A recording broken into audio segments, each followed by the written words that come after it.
When I was in my residency training, I was involved in about 2,000 neurosurgical procedures.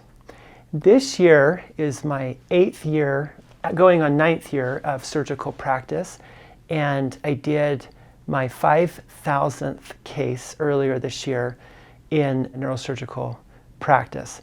And then later this year, it will be 5,500. So 7,500 cases in total.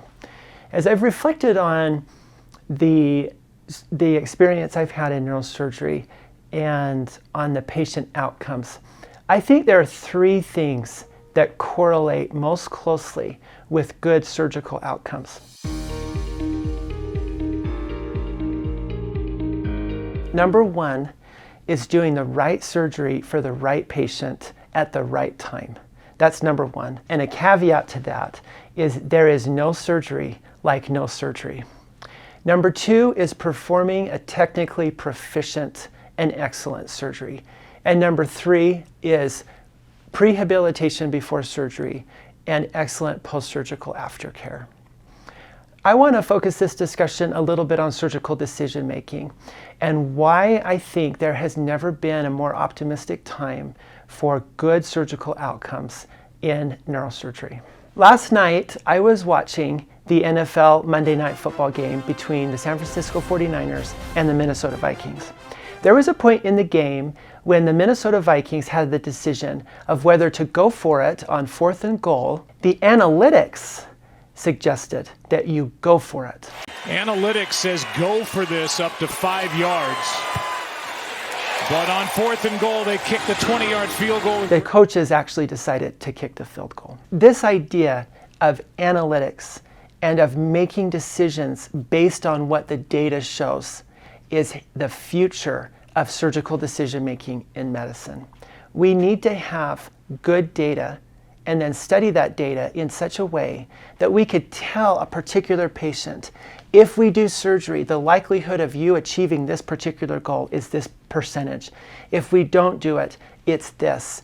And to be very specific about our recommendations. At Summit, we have been working to gather data for our patients and are in the process of pooling that data and then applying machine learning to the data. And I'm very excited about moving forward with that project. In our weekly journal club that we did, Alex Davis recommended an article on disc herniations. And the article basically showed whether or not a disc herniation would resolve on its own or require surgery. There were so many parameters that suggested, well, in this case, it's likely to resolve, and in this case, it's not. And it depends on if there's modic changes and the size of the herniation and the L4 slope and a bunch of other variables. I've done a lot of discectomies in my career.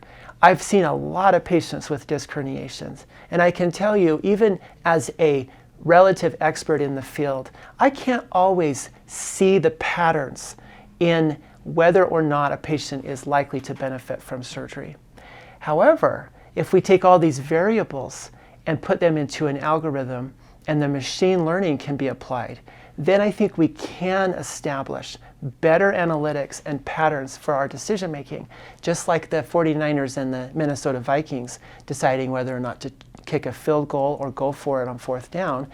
There's so many variables involved there. The time in the game, the location, the players, et cetera, et cetera.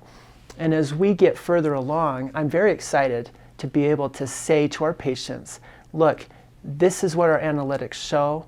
This is what you see on imaging.